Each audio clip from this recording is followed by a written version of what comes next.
short set. So what I'm going to do to start, Australia man, I'm going to hand this to you, or one of you, I don't care, you'll do. You mix that up for me if you wouldn't mind. It's a Rubik's Cube. As a friend of mine once said, a Rubik's Cube is an awful lot like your cock. The longer you play with it, the harder it gets. So you have a bit of fun with that for a couple of minutes, I'll come back to you shortly, alright?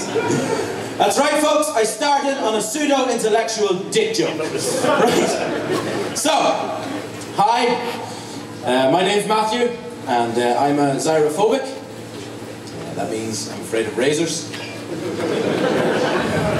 I must apologise to anyone in the room who suffers from pogonophobia, which is fear of beards. And after saying xyrophobia and pogonophobia, I must also apologise to anyone suffering from helenologophobia, which is a fear of scientific terminology. And after that, it would be wrong not to apologise to anyone suffering from a fear of long words, which of course is hippopotamonstrosusquipedaliophobia. Now, there is actually a phobia called phobophobia, which is the fear of phobias. But to anyone suffering from that, all I can say is you have nothing to fear. But fear itself. Oh dear God. It's a long way to go for a groaner like that, but you know, those are just a couple of phobias that I could sort of mix together, that I could weave a sort of a narrative through, that I could fit into that hilarious piece of well-crafted wordplay. You know, there's loads of them out there. There's arachiobutyrophobia, which is the fear of peanut butter sticking to the roof of your mouth and suffocating you.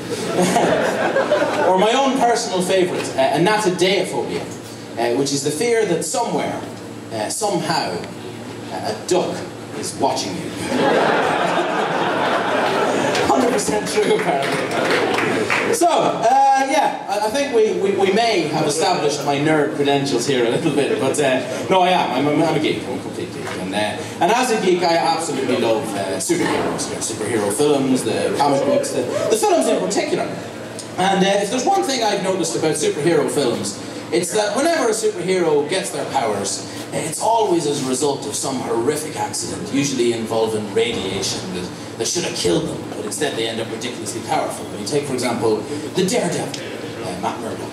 As a child, there was a car crash, it was a toxic waste village. He lost his sight, but as a result of this, all his other senses became incredibly enhanced. He became an amazing superhero, able to read with his fingertips, because other blind people can't do that. Or Spider-Man, Peter Parker. He was bitten by a radioactive spider, but rather than die from the venom, he ended up swinging all over town, kissing women upside down in the rain, you know, having a fantastic time. But it's always as a result of radiation. And to prove this point, I picked up this DVD in the bargain bin in HMV the other day there. As far as I'm aware, it's a superhero film. I haven't had a chance to sit down and watch it yet, but still good. With Meryl Streep and Kurt Russell. Yeah, not the typical superhero actors, I'm sure, but no, as far as I know, it's a superhero. I'll just read the back of it, you'll see what I'm talking about. Like most people in her town, Karen Silkwood worked at the local nuclear power plant, producing highly radioactive plutonium. Exposed one day to a lethal dose of radiation, Karen faces the cold, blank walls of corporate indifference and denial. Coming to terms with the fact that she will suffer a painful, lingering death as a result of company negligence. That's not the film I thought that was, folks. How are you getting on with that cute, my friend? Have you got that mixed up for me? Good man yourself, that'll give me something to do on the way home. Nah!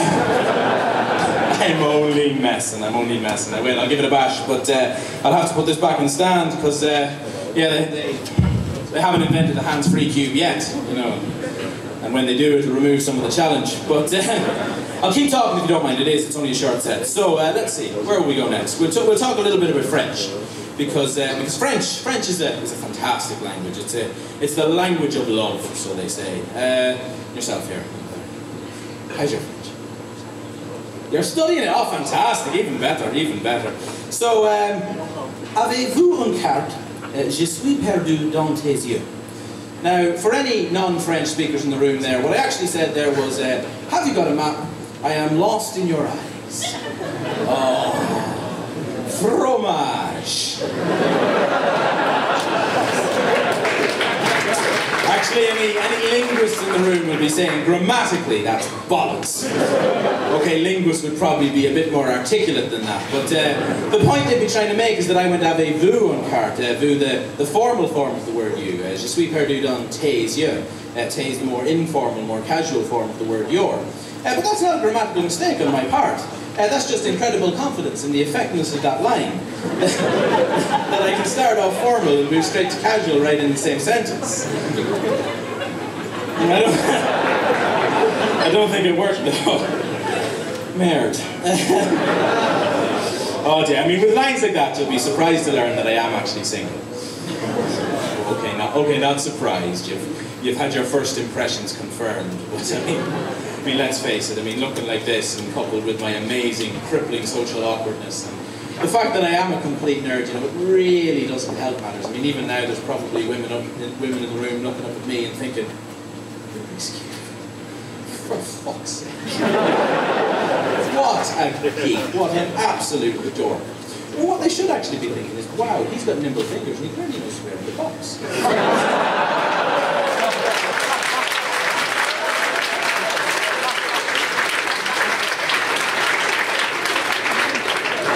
No, single.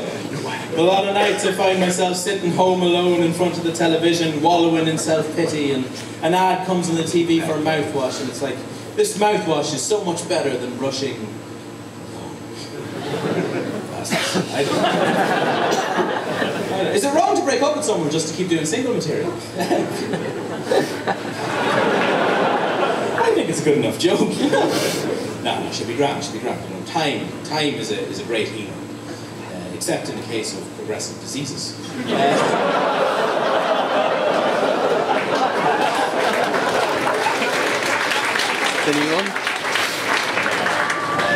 See, I really like that box joke because that joke makes me out to be some sort of sex god, and I am a sex god, but unfortunately we live in an increasingly secular society.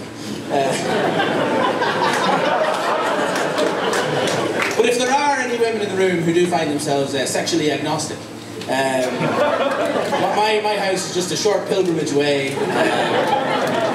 Get you on your knees. There's probably a come upon you joke in there somewhere. I'm above that. So, yes, what are we at? We'll do a little bit more. Yourself here. What's your name? Matthew. That's my name. Matthew, did you watch cartoons growing up? You did? Good man yourself. Matthew, maybe you've noticed this, maybe you haven't, but something I noticed is that, why is it, Matthew, that in cartoons like the Transformers, for example, and stuff like that when I was growing up, well, why is it, Matthew, that in cartoons like this, it was always the good guys that recruited child soldiers to fight for their cause. When in reality, it's the exact opposite. Now, what I've done here, Matthew, is it's actually a piece of biting political satire.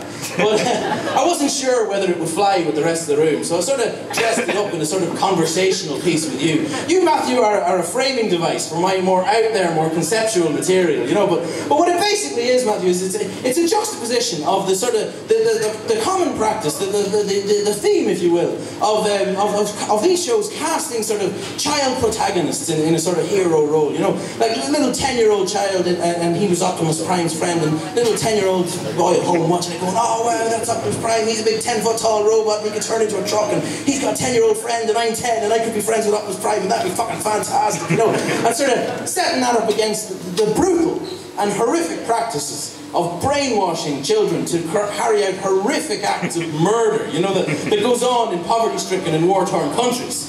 What I'm basically saying, Matthew, is you're never going to get a Saturday morning kids TV show set in the Sudan, You're not going to get the Darfur Power Hour with Tiny Tim, the 10-year-old terrorist, and his prepubescent paramilitaries, The axis of alliteration. Statistically, only one of us will live. Oh dear. You may have realised that I like big words. I'm quite a wordy person. I recently had a review that described me as prolix, a word which I had to look up, but a word which I discovered means verbose to the point of tedium. which you may or may not agree with, but I just like the irony of describing me with a word that meant I was overly wordy, but a word that I had to look up. You know? You might agree, Matthew, but you might agree that vocabulary jokes are very much an alcove bazaar. You know, now that joke relies on knowing that alcove is a synonym for niche, and bazaar is a synonym for market. So vocabulary jokes are a niche market, you know, and only people who get them will really appreciate the joke. And, you know, it works on at least one level, you know, like a broken lift. You know?